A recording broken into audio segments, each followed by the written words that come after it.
Hi guys, I want to come back out because it's, one of the favorite parts in my life. But my coffee isn't ready yet, so I will pause this thing once I hear the whistle going off in the kitchen.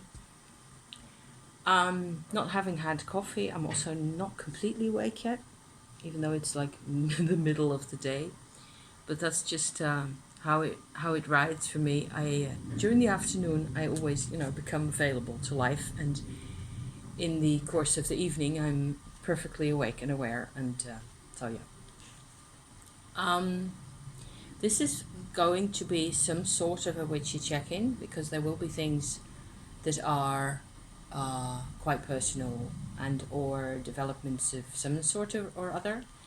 Um, I want to talk to you about progression astrology because that's fascinating. I've just been doing a lot of rediscovering of that stuff, or actually discovering because I didn't really know all that much. I will try to not go, endlessly flinging names into the camera, like planets and signs and things, because there's the whistle coming. Hang on. Yeah, we have coffee. It is manifesting. Nicely spiced up. I made a new spice melange with which is a thing I learned from my mum back in the days, is where you use like fennel seeds, aniseed, cumin, cloves and cinnamon, all that stuff, raw, in its actual unground state, so grains and seeds and things, and you roast them, or partly, and then grind them up in the mortar. It's quite a lot of work. It's very old school, and you get really nice, fresh, strong kind of spice mix that you can use for all sorts of things. And I actually stick that in my coffee, which I enjoy. It's like my stomach feels like it has more different kinds of work to do if I put that in my coffee compared to when it's only coffee. So it's like it's a bit more, it distracts my stomach from, oh my god, the coffee is coming, that kind of a, which can be, because I tend to higher blood pressure and higher, faster metabolism and that kind of thing. So that tends to slow it down. That's the point, really. So,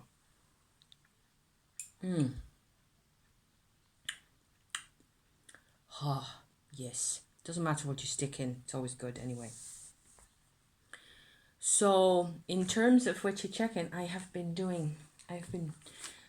reading something else again. My life is all about books. This is about Mary Magdalene by Susan Haskins. It's a 90s book, fairly dense in terms of information.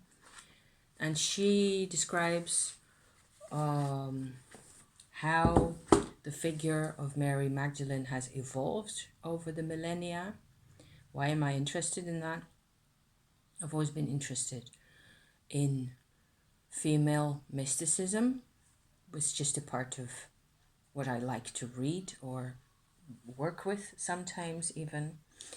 I have investigated, there's like a aromatherapy pendant to this thing where a lot of the women who are referred to in the context of the life of Christ really are involved in some sort of aromatherapy practice for some reason. It's like 5 or 6, I don't know how many of those women are actually doing something either with incense or with ointments or some other purpose.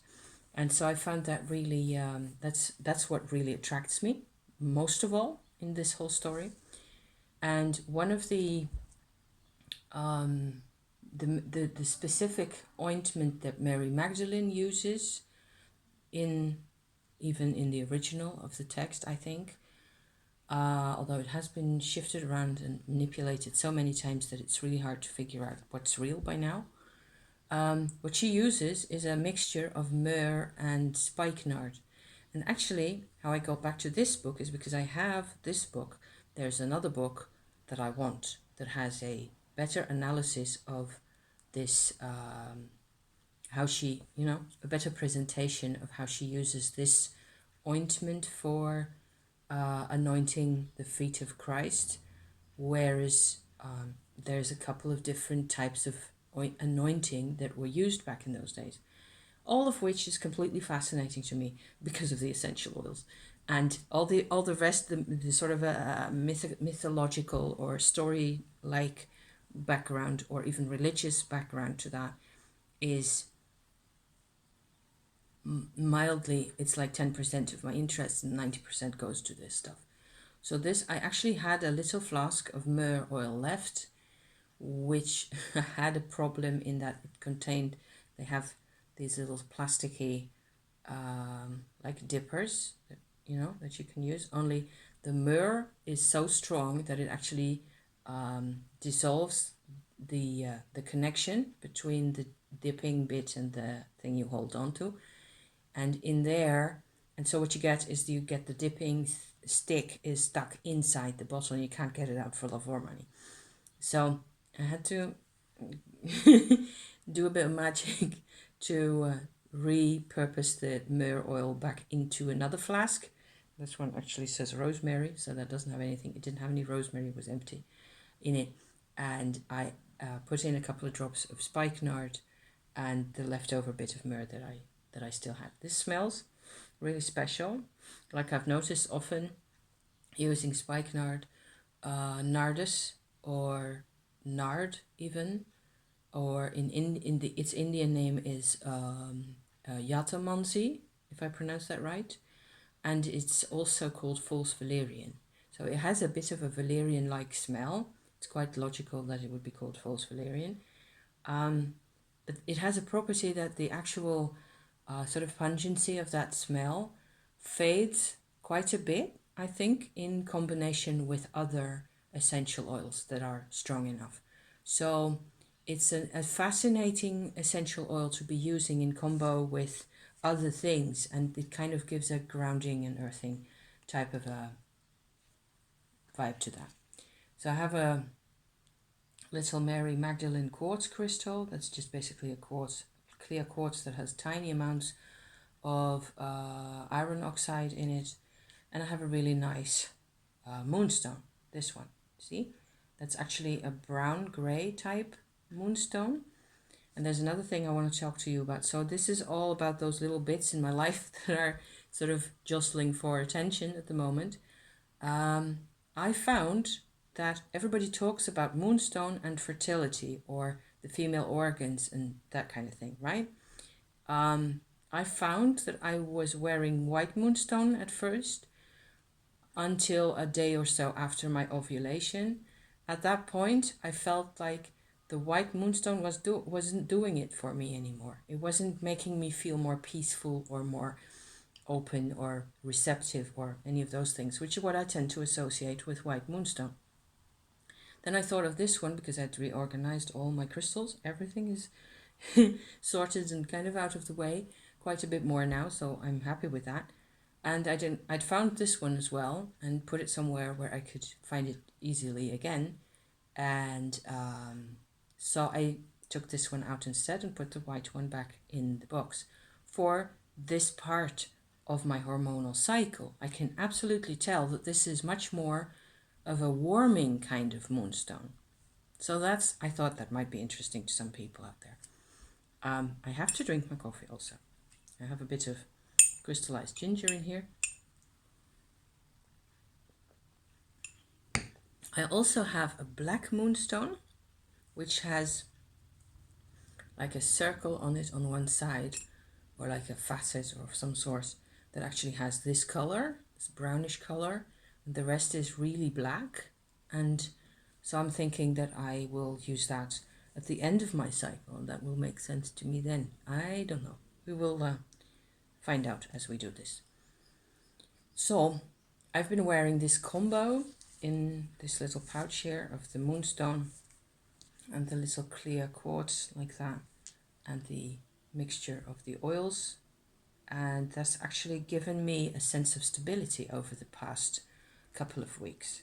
So yeah, also with the white moonstone, there's a difference in how I can be, this is how this goes, just like so, into a shirt preferably, and you see the little rope there, ribbon.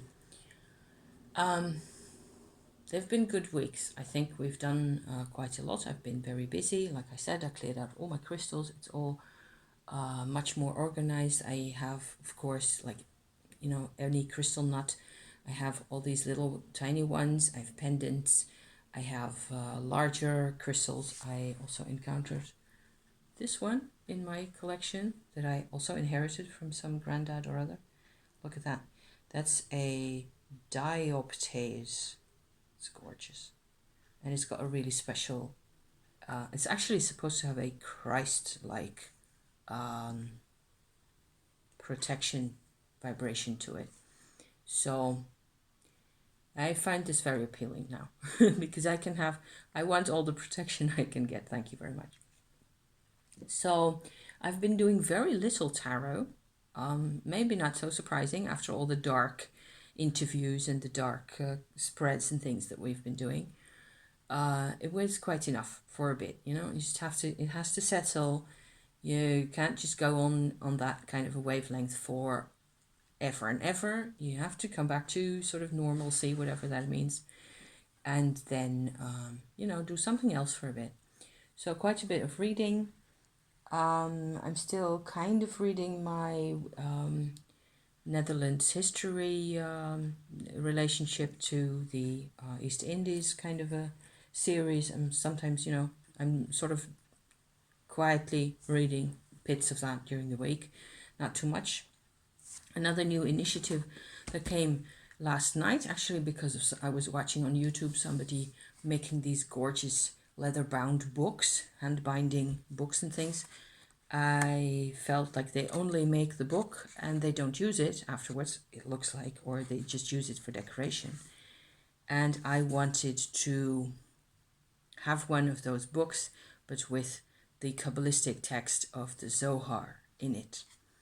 And so I got out a dummy book and I started from a PDF, copying out parts at least of the Zohar, which is about the Tree of Life, the original text about the Kabbalah Tree of Life, and it's different. I am already learning things from this, so this is great fun. This sort of harks back to my bits of Jewish heritage that I do have. I really appreciate having that in my life in this form. So, all that being said, I have sort of put aside now, or shown you, or talked about the different distracting bits from the actual astrological progressions bit here that I am going to talk about right now. So wish me luck, because it's I don't seem to have that many YouTube subscribers or followers who are really into astrology as much as I am. So I was hesitating quite a bit whether to, or how much to talk, how much to say about this. It's just that at this particular point, I am really glad that I went into this. It was actually rather funny because of I suppose, really a misnomer on somebody's ambient music YouTube channel, where they posted a recording, music recording for a Venus kind of a vibration, and they said that it had to do with the progressive Venus. And what they meant was the Venus direct, so the Venus that stops being retrograde, which applies to Venus as well as to Mercury and all the other planets, really. Their phases where they're retrograding.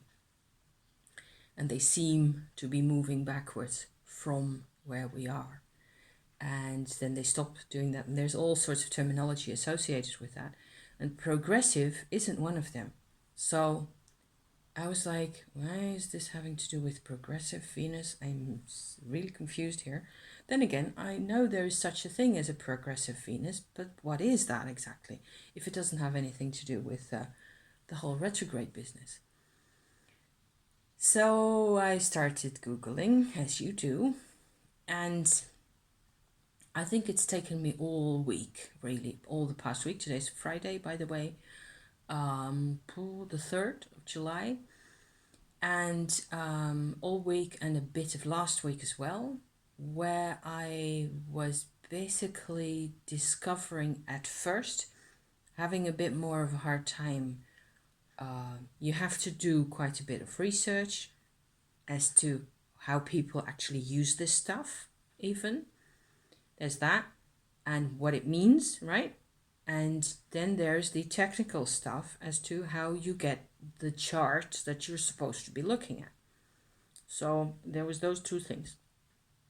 And the thing I did at first is I went to either astro.com or to AstroTheme, my regular go-to places for charts. Because what is a progressed chart? Now, this is the thing, this is where it gets really different. And it's just bloomed open into this marvelous discovery for me, because it turns out that I finally have, with this technique now, a way of really mapping out why my life has been so weird. I can finally get like a model of the weirdness. That's quite a big deal to me, because my own natal chart is really rather unproblematic. I have nice planets, nice positions, nice blah, there's nothing to complain about in my own chart. There's a couple of tendencies that are maybe, I'm a Leo, I have Mercury in Leo, and it's trining Saturn and 99. Okay, so it's not like I can, I have certain capabilities, and there are certain things in in the world that I find easier to do, and like just like everybody else. But it's not a bad chart. It's not like everything's squaring everything else or whatever.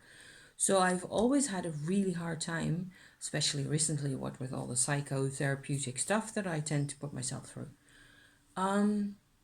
to, I don't know, find a frame, if you like, a kind of a thought pattern that would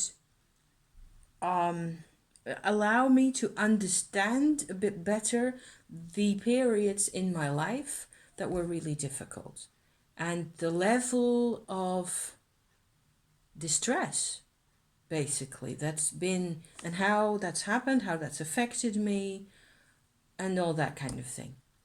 And the weirdness, because there was such a level of weirdness that I just can't begin to tell you about. It's, what is the weirdness? The weirdness is the level of distress, the level of discomfort, the level of isolation. There's a sense of being completely disconnected from people, like forever.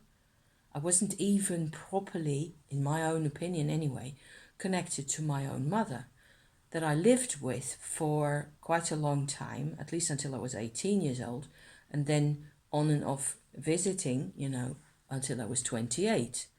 And she had a huge impact on my life, and she was a huge influence, but in a way, she was really weird. She had all these things, and I did. Anyway, it took me quite a bit of a trip down memory lane again, which is just something I tend to do anyway, about certain periods that I have to then look at, in terms of this whole progression adventure. So let me say, at last, what is a progression? I gotta have some of my ginger first. And coffee while it's still a bit warm. A progress chart is actually very simple.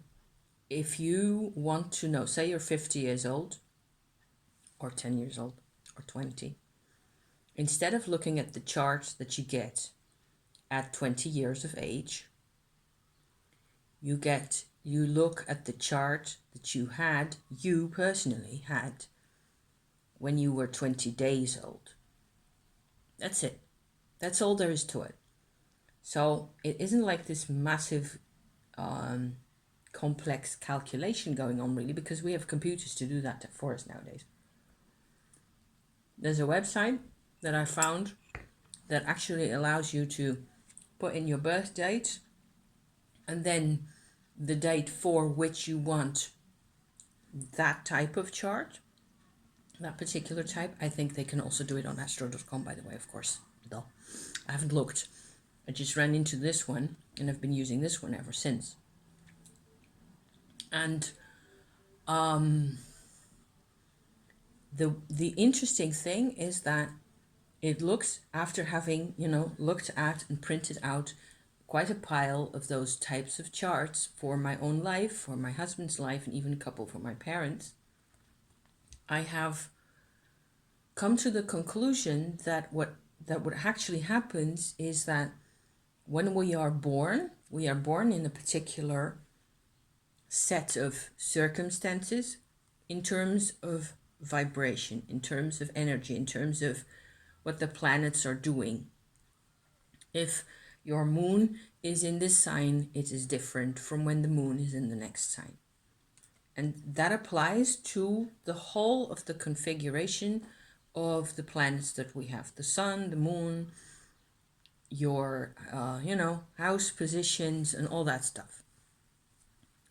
From the moment you're born, it looks like your eyes are wide open for anything that's going on in terms of astrology. We don't remember that because it's the first couple of months of our life, right? And we have, if we're lucky, we have some memories of being like a toddler, but it doesn't really ever go back that far, I think. I think that's quite tricky to, it may be possible, but even if it were possible to remember like human things, from being a baby, which I think is possible. I've experienced it myself, so it's possible to revisit memories of being like a really tiny infant. But this is a different wavelength altogether. This is like a connection that you're still so completely connected to whatever is going on in your vibrational surroundings, so to speak, in this larger type of vibration that is what the planets are doing. That consequently, as a follow-up to being born, you get like a movie or a program being put into your person, being downloaded into you, as it were, during those 60, 70, 80, 90 days, however much it is, of your life, where every shift in every point of contact, every passage of an astrological, source of energy is recorded. Apparently, that's what happens. And I'm just illustrating here how I think that actually goes. It just registers very strongly. You're not busy with people yet because you're not being a person yet. You came out of the cosmos in a way. And so you're very connected to all the stuff going on. And it's like most of it is actually really beautiful and energizing and even pleasant. It's not, you don't register things as being in conflict necessarily. You're just absorbing the whole time. And then that's okay. So that's one state of affairs that I kind of was making myself more familiar with at that point. There is then a level of, actually looking at the charts and at the periods in my life. So if I have a particular weird situation, or particular unpleasant situation happening when I was 13 years old, which was the case, how can I find that illustrated in one way or another in the chart that is actually 13 days after I was born? And then doing that quite a number of times. So I will turn 54 this summer. So I have quite a bit of material to work with, either in terms of interesting or dramatic episodes, also in terms of, what things felt like. And I was struck, and this may be basically one kind of a, little nugget here in this whole story, is I have several conjunctions in my chart, in my birth chart, where actually there's a couple of planets quite close to each other on one side of the thing, and then a couple of planets on another, and all of them are also aspecting each other and stuff like that. So I have this, it looks like a hexagon from a distance, where everything is really, there's 6 points are at the same distance from each other the whole time.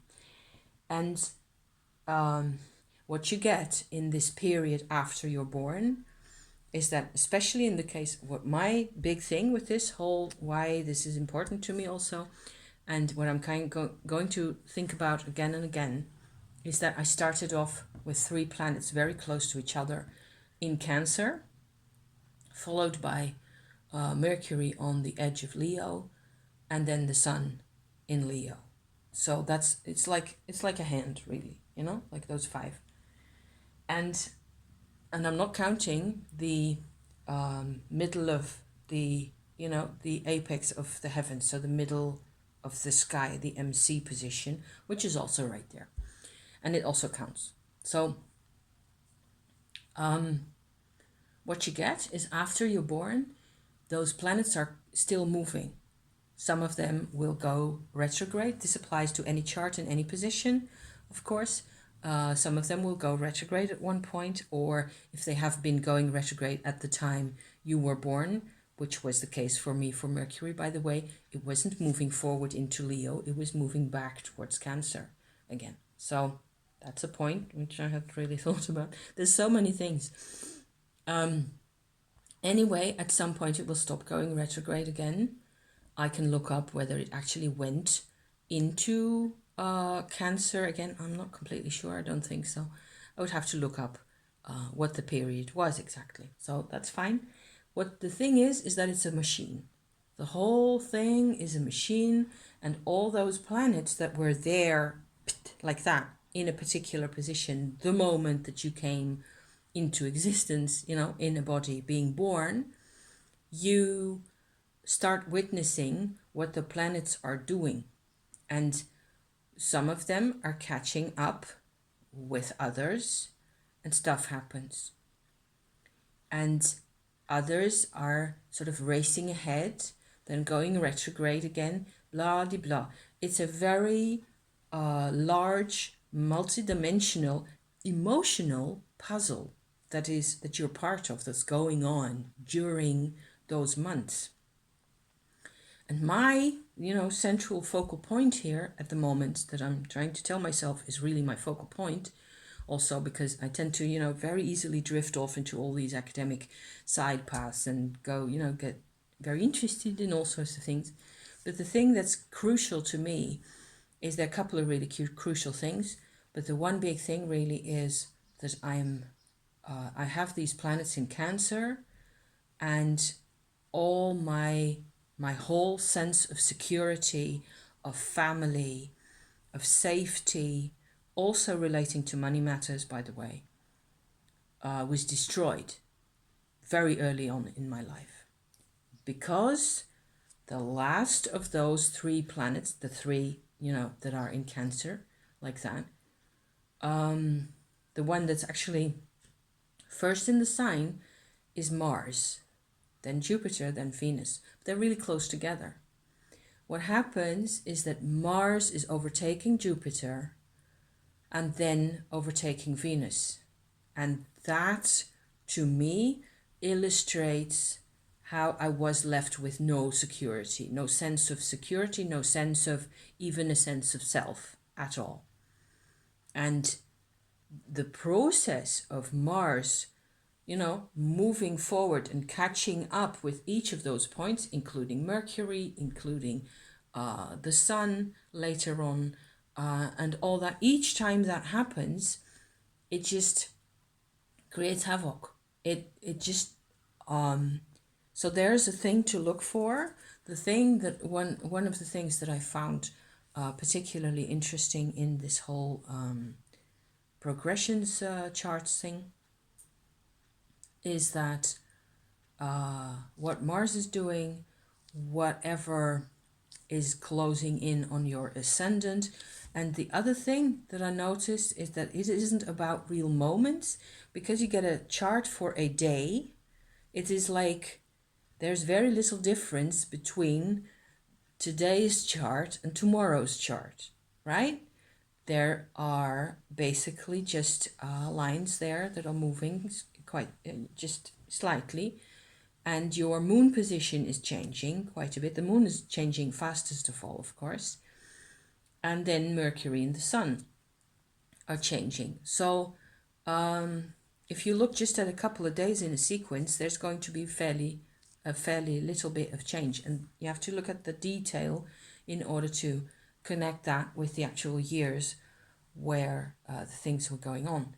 And what I've seen so far is basically that the changes are slower and long term. So you take these long strides and you make choices subconsciously, emotionally, on a deep down level. And what happened for me was basically is that I started off with this basic, kind of a bubbly, happy sense of security and family and connection. And it was just broken inside me really quickly and consistently again and again and again. And probably because of that, I could actually cope with living with my parents, my mother, moving house, 100 times, and so on and so forth. I could learn the things that I have learned in this way, which was the point of the whole exercise. If I hadn't, had that taken away, it was painful, and it was also very difficult to understand for a long period of time. And if I move forward a bit more in time, like to a period where I was like over 30, I can also see the decisions that I'm making, how they reflect in the chart. So that's really, really interesting to see, because they're different moments from the first set. It doesn't have to do with the Cancer thing anymore. It has to do with the Leo and the Virgo thing. And those qualities are being accessed. Yes, those I am getting. I also can really get why I was so scared, in that time, making decisions, right? Making decisions that really matter to you personally are weird and scary. And that comes out in this type of chart in a way that's just beautiful and actually quite flamboyant. And I'm so pleased that I can actually sort of, see this stuff going on. And also, and the last weird thing is that with my husband and I, we've been going through a couple of interesting moments, especially, recently during the recent couple of years, five years or so, or a bit more. And that was really weird. There's another bit that's actually weird in the astrology, is that there's 6 years difference between my husband and I. He's got a completely different chart from mine. I am becoming more aware of how different we really are as people, which is actually crazy cool. But there are a couple of moments where things were really difficult in our lives, also in our life together, where we have the same mutual thing going on. And like in 2020, at this particular time, his progressed Venus is on my North Node. And my progressed Venus is on his North Node. Which sounds like a very good plan. Because, you know, Venus means connecting and the North Node means the purpose of your life, where you're going with all that. So that's just insane. That's actually really the prettiest connection, but there were a couple more where actually it wasn't really exactly at the same time happening.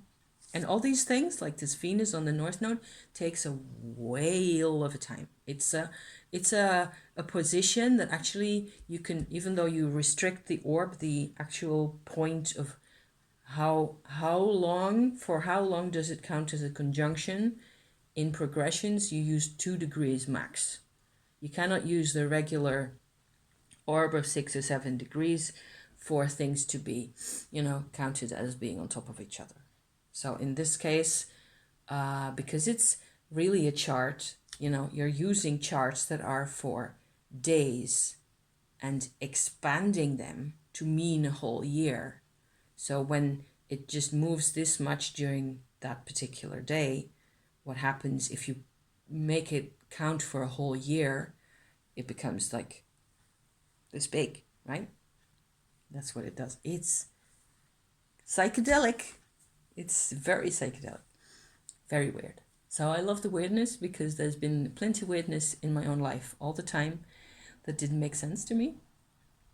And I will be studying this more and looking more at the whys and the exact hows of what does what exactly, even though that's a bit harder to get at because you just tend to see, okay, this was a period in my life that really sucked for some reason or other, and yay, there's a change. Okay, so there's this change.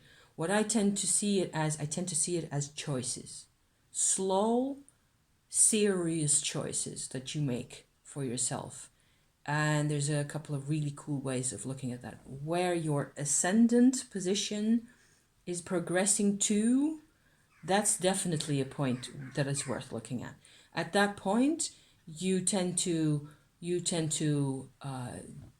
change your whole map of life at one point. It's like, okay, I don't have the same priorities anymore. But it's subtle and it's slow. It's a long stride. So I hope this was entertaining to you guys. Thank you for watching. I'm going to buckle this up because, wow, I'm also almost 40 minutes in. And this is really what I had to give to you today. And my husband is calling me. So, Venus on the North Node. How amazing is that? 2 sides, huh? 2 ways. So his on mine and mine on his. I am still, oh, hallelujah. Have a nice weekend. I'll be seeing you very soon, okay? Thank you. See you then. Bye-bye.